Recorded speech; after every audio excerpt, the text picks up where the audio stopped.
So this was BioShock 2. And at the time, BioShock 2 got some pretty decent reviews, but it wasn't as well received as the first game. And fans were kind of mixed on it, leaning towards negative.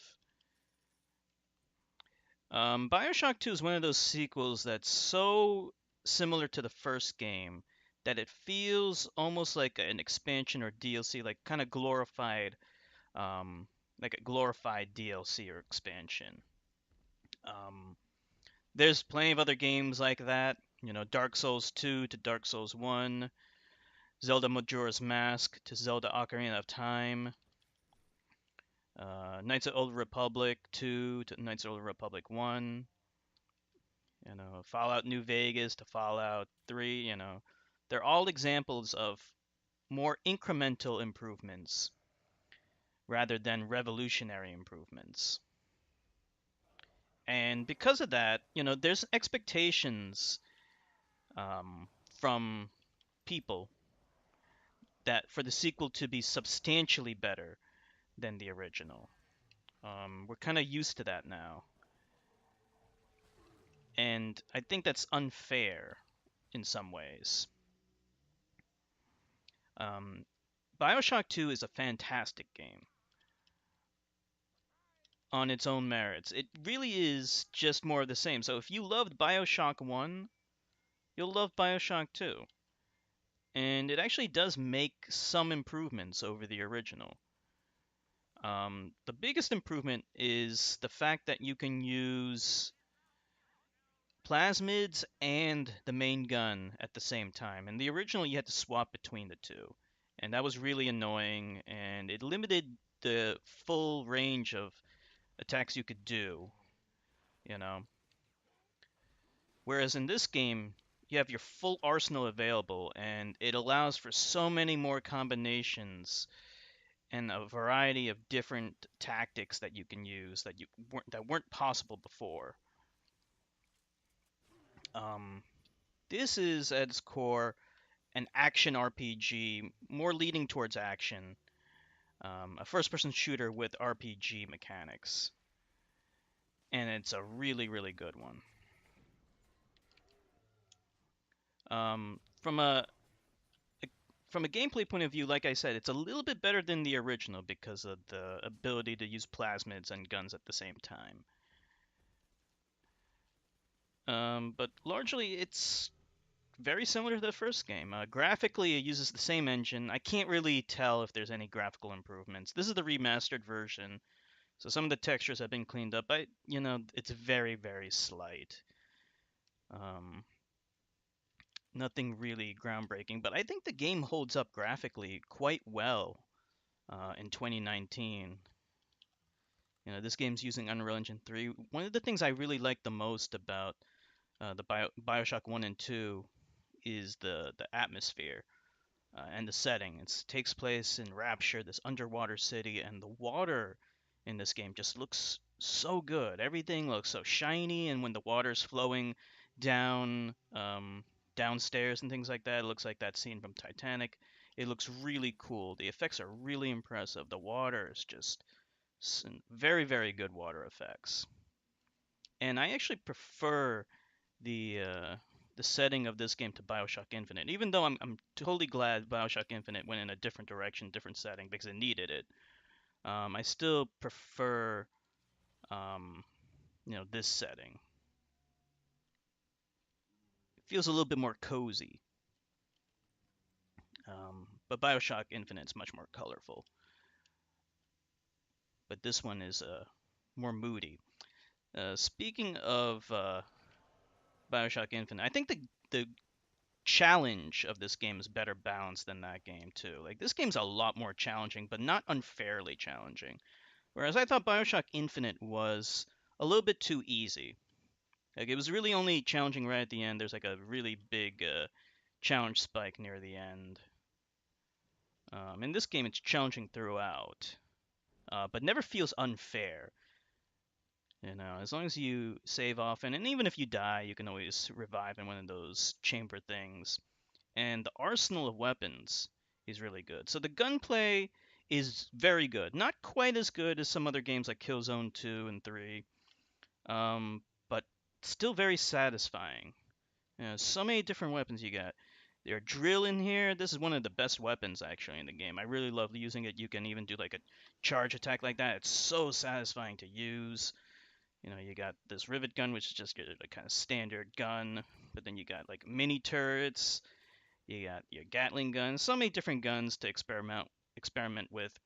Ammo is the right balance of scarcity and abundance. So never feels like it's too much of either. And like the cache system is so much better than the cache system in BioShock Infinite. BioShock Infinite is a great game. I know I'm like dissing it a lot, it sounds like, but um, you know, I, there are some things that this game does better.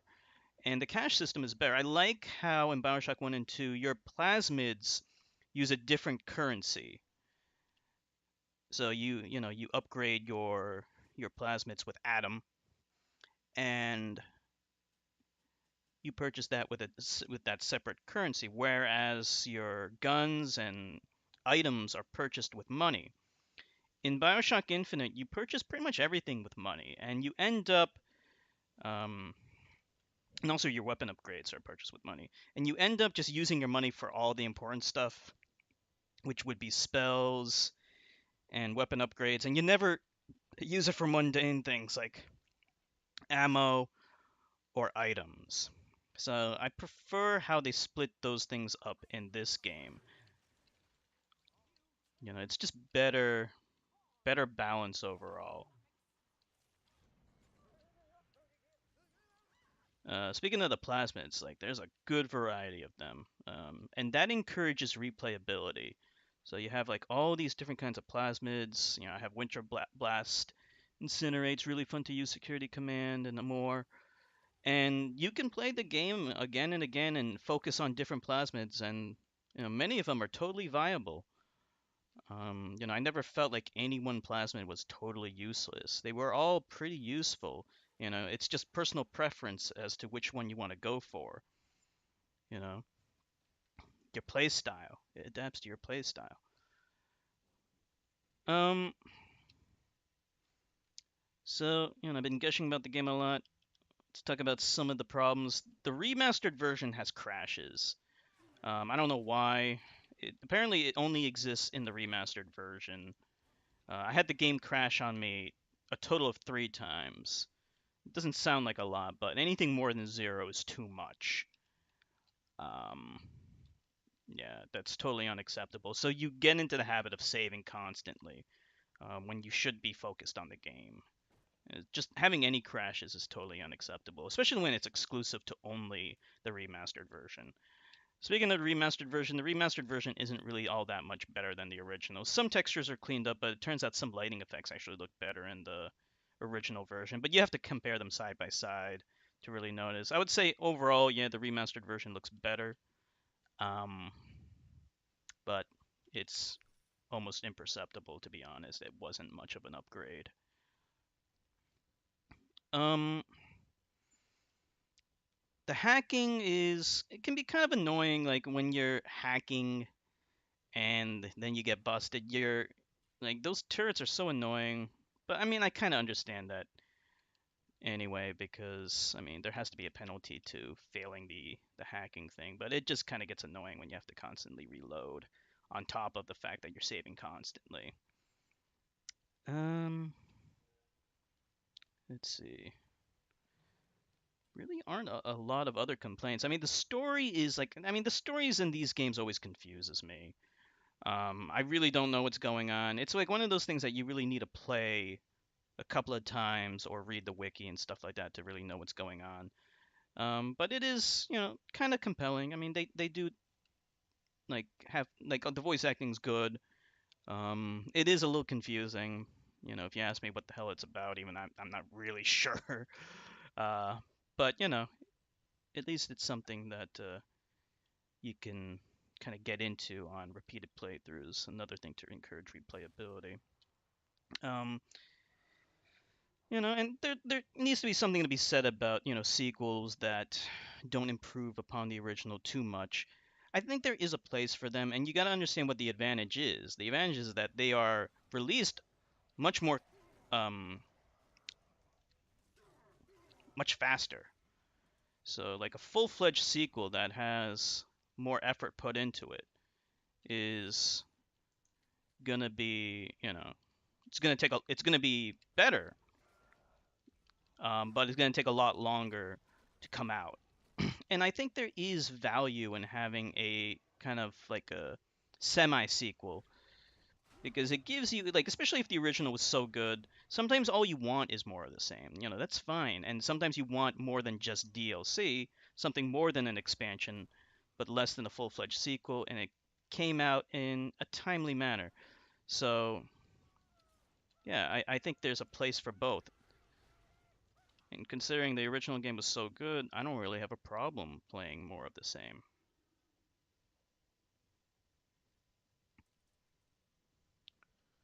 So yeah, that's pretty much it. I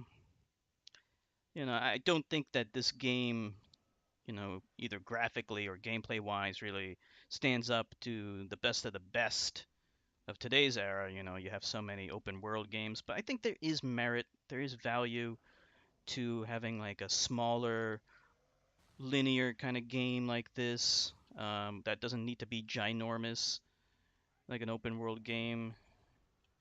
It's just like a really good, satisfying shooter. And the other good thing, before I forget, is other thing I liked. I never got lost in the game. Some people might think it's too hand-holdy to have that arrow at the top there, pointing you where to go, but I have no problem with that. I never got stuck in the game. Never needed to use a walkthrough, and that puts the focus right where it belongs on the shooting and the the magic, the plasmids. You don't need to distract yourself with like obtuse level design. It's not like that. And that's always a great thing for me.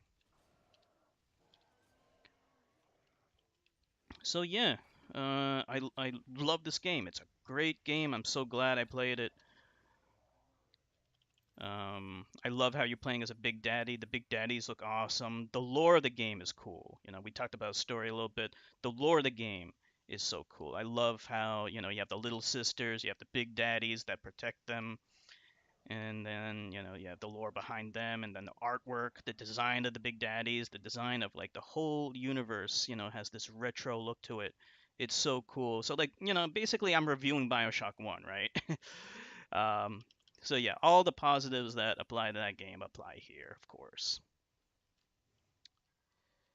So basically, if you loved BioShock 1, you should play BioShock 2 because it's exactly the same thing as that, with a minor improvement to gameplay with being able to use plasmids and guns at the same time.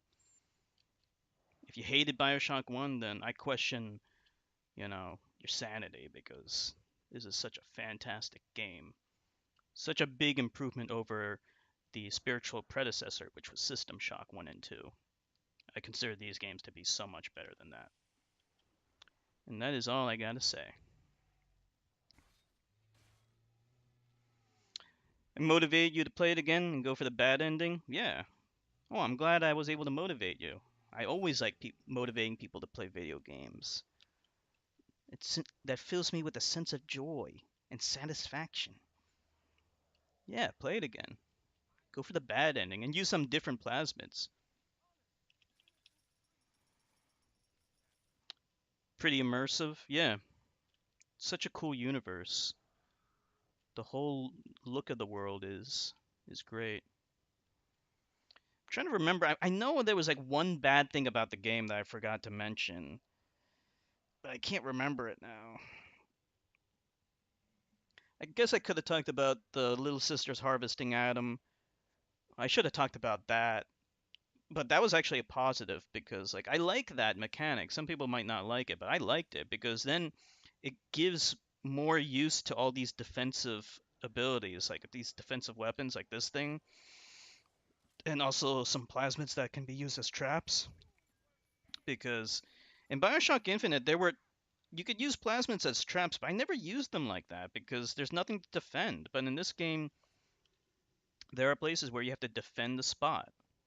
So it made sense to have it, you know, to have defensive weapons and traps and things like that. It makes more sense in this game than it did in BioShock Infinite, you know.